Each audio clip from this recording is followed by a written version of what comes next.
Kalama, le Didi, comme jamais ma gueule. On est Todia, mais est-ce que vraiment on est Todia? Ok. Les lots, c'est la vie. 3 jours là, ça parle fort de Didi B. Ouais, Didi B encore, voilà, son nom se retrouve dans des publications, dans la bouche des gens, dans les vidéos et tout ça là. Ça parle encore de lui. Mais tout d'abord, je vais commencer cet épisode en disant que voilà, bravo à l'équipe de communication de Didi B parce que voilà, ils ont été super rapides en transformant un faux pas de leur artiste en une communication très stratégique. Très stratégique. Mais ça n'a pas échappé à ceux qui voient clair dans la chose. Parce que, voilà, il y a eu un problème comme Imra avec un fan. Il y a eu un souci aussi comme ça entre Didi B et un fan. Comment ça s'est passé, oh? Qu'est-ce qui s'est passé, oh? Qu'est-ce que les gens disent, oh? Comment est-ce qu'ils ont tourné ça en leur faveur, oh, mesdames et messieurs? Jules K. Youngzor pour ce nouvel épisode de Lelo Talk. Je vous donne tous les détails juste après ça. Les lots, c'est la vie.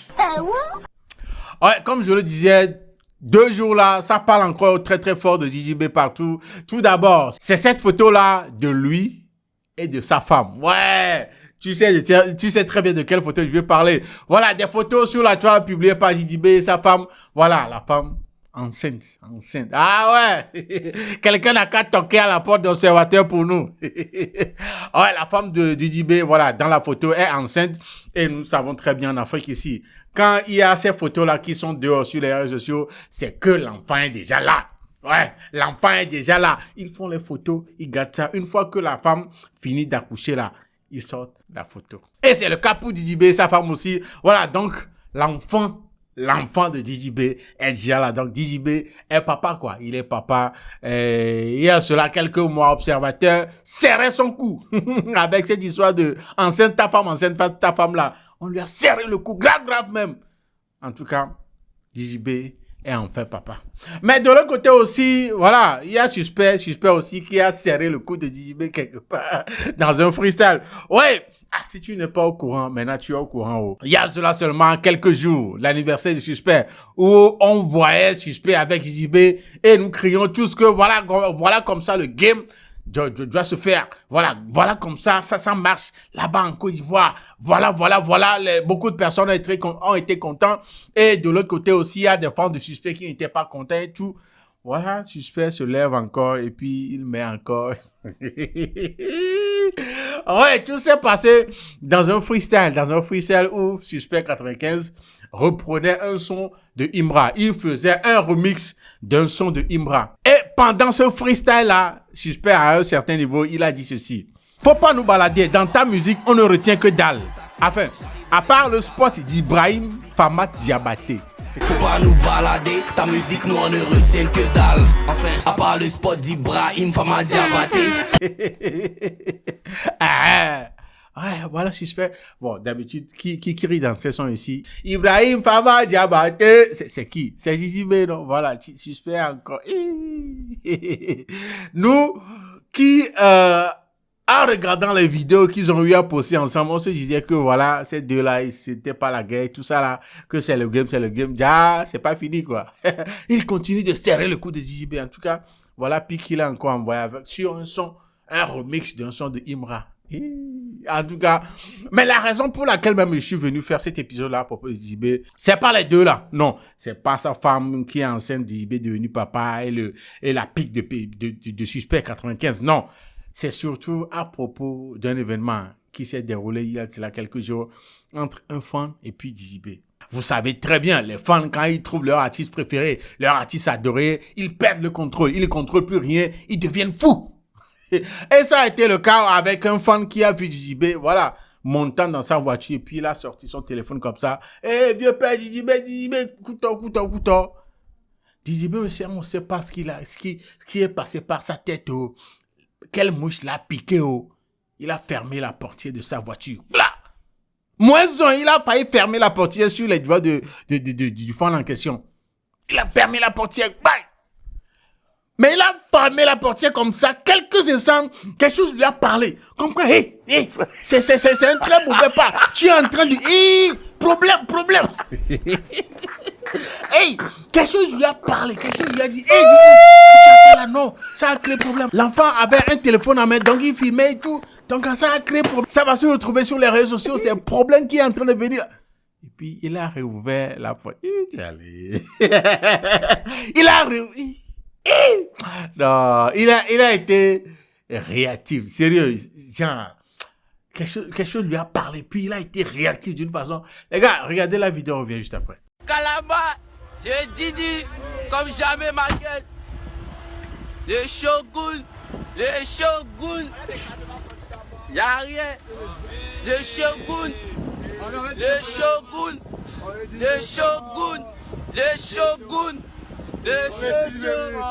Mauvais. On voit un peu, non? Il a été réactif, quelque chose lui a parlé, et puis il s'est dit, aïe, bang, bang. Maintenant, tu vas te dire, comment est-ce qu'ils ont tourné ça en leur faveur? C'est bon d'avoir de bonnes personnes, des gens intelligents, smart, des gens réactifs autour de soi, hein, parce que l'équipe de com de JB a réagi d'une façon... Aïe, ouais, c'est d'accord. Parce que d'abord, après l'incident, JB lui-même est parti sur son compte. Hein? Après avoir élaboré les plans comment est-ce que je vais dire, de contre-attaque là.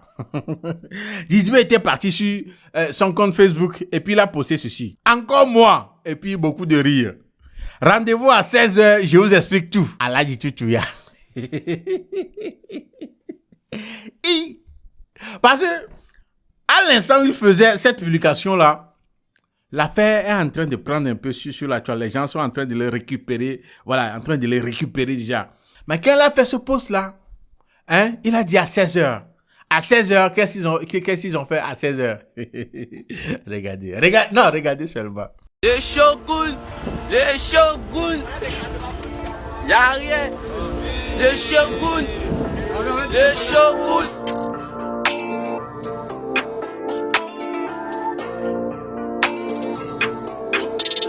On est plus dans galère. On est 3 fois bleu. Ils ont profité de la situation pour teaser la sortie d'un nouveau clip de DJB. Et regardez la façon dont ils l'ont fait. Ils ont mis la vidéo du petit au début et puis... hein? Ils ont mis la vidéo, hein, l'incident là au début de la vidéo et puis voilà, enfin le teaser. Allah dit tout, c'est le teaser. Je me disais, s'ils n'avaient pas un nouveau clip à sortir, comment est-ce qu'ils allaient gérer ça? S'ils n'avaient pas un teaser en place à sortir, comment est-ce qu'ils allaient gérer ça? Parce que, hey, c'est moins un. C'est moins un. Ils ont tourné l'incident en leur faveur. C'est moins un. S'ils n'avaient pas le teaser là. Oh, il va aller Lille. On dirait Imra. Mais malgré ça, beaucoup de personnes ont vu clair dans leur jeu, voilà. Beaucoup de personnes ont vu clair dans le sens où ils ont vu que, voilà, ils ont tourné l'incident là en leur faveur. Ils ont essayé de renverser un peu la vapeur. Ils ont essayé de tourner ça autrement. Ouais! Tout d'abord, le petit en question a fait un live. Je n'ai eu qu'un extrait de ce live-là. Et puis là, le petit a dit ceci. Nous sommes tes fans. En temps normal, quand on vient de retard, c'est pas comment on doit se comporter. Et après, les gens ont réagi. Hein. Beaucoup de personnes ont réagi par rapport à la situation. Et je vous montre une réaction de quelqu'un. Voilà, regardez un peu la réaction. Didi B, tu nous as déçus. Ouais.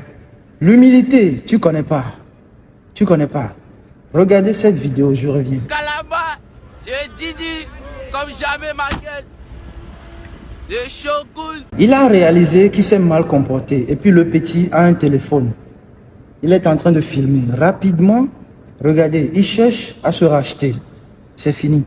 Et comme ça suffisait pas, il a posté la vidéo du petit sur son compte, collée à la sienne, pour faire croire que c'est une partie du clip. Nous ne sommes pas tes enfants. Tu cherches à te racheter. Tu t'es mal comporté. Tu connais Didier Arafat, non? Il était plus célèbre que toi. Il est où aujourd'hui? Le vieux père ne devait pas se comporter de la sorte parce que nous sommes ses fans. Vous les soi-disant stars en Afrique ici, dès que vous avez un petit succès, un tout petit peu, ça vous monte la tête. Il se prend pour qui même? Il joue la star.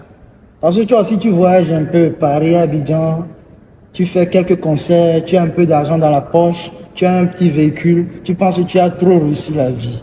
Reviens sur terre, tu n'as même pas encore commencé. Il se prend pour qui? On vous donne un peu de considération, vous pensez que vous êtes trop important pour quelqu'un. À part ça, il y a eu un post, voilà, Facebook qui parlait de l'incident. Je vous lis ça, c'est un peu long, hein, mais je vais vous lire une partie, voilà. Son équipe de camp n'a pas attendu que ça vire au pugilat avant de réagir. Il leur a fallu juste quelques heures pour analyser la situation et rebondir à travers un montage vidéo qui prend en compte la vidéo à problème tout en prenant le soin de couper la partie à problème. Ouais, non. Parce que dans la vidéo à problème, il y a eu la partie où il a fermé la portière. Voilà. Et la partie où il a réouvert la portière et puis il a permis au petit de faire sa vidéo. Ainsi, il transforme cet incident en un magistral coup de com' qui met en avant ce fan anonyme. En l'espace de ce bout de vidéo, voilà, il va vivre un moment de gloire et accroître par la même occasion le capital sympathie des gens qui avaient mal pris cette vidéo. En gros, ils ont vite compris que l'artiste n'a pas réagi de la meilleure des manières et ils ont travaillé rapidement à couvrir ses arrières. Souvent, la meilleure manière de se défendre, c'est de prendre les devants au lieu de se dire qu'ils vont bavarder et finir par passer là-dessus. Avec une bonne équipe, on peut transformer un malheureux incident à son avantage. Good job. Voilà un peu cette page-là qui jette des fleurs à DJB et son équipe. Il y a quelqu'un d'autre qui a dit, voilà, DJB va me dire, il s'est oublié, puis s'est rappelé de bouche des Ivoiriens. Donc, il a réouvert la portière en même temps. Quelqu'un d'autre disait, il a failli couper les doigts. Il a failli couper ses doigts. Et puis, il s'est souvenu de Imra. Ouais, un peu non. En tout cas, voilà un peu l'incident. Voilà, entre DJB et un fan que DJB et son équipe ont transformé en leur avantage. En tout cas, le teaser de Aladi Tutuya, voilà, le prochain clip de DJB va sortir très bientôt. Et voilà la façon dont ils ont essayé. Ouais, mais quand je me rappelle de la chose, je me dis, merde, ils ont été super réactifs. Ils ont été smart, sharp, très rapides aussi. Ouais. En tout cas, une chose est que ils se sont rendus compte du fait que l'artiste a mal agi et c'est la raison pour laquelle ils ont tourné ça comme ça. Quelque part, ça veut dire que voilà, ils savent, ils sont au courant, ils sont conscients que l'artiste a vraiment mal agi. Et on espère que prochainement, ça va plus être le cas. Les fans, c'est vos fans. Ils aiment ce que vous faites. Donc, l'artiste doit vraiment contrôler tout ce qu'il fait. Peu importe l'humeur de l'artiste, en présence d'un fan, il doit vraiment faire super attention. En tout cas, mesdames et messieurs, voilà un peu ce qui s'est passé en DJB et ce fan-là. Dites-moi dans les commentaires, voilà, quelles sont vos impressions? Qu'est-ce que vous pensez de cette réaction-là? Du fan d'abord et puis de JJB, la façon dont il a transformé tout ça dans sa faveur et tout. Voilà, dites-moi un peu ce que vous en pensez dans les commentaires, mesdames et messieurs. Voilà ce qui nous ramène à la fin de cet épisode de Lelo Talk. Je m'appelle Jules, a.k.a. Young Zok. On se donne rendez-vous au prochain épisode. D'ici là, portez-vous bien. Salut.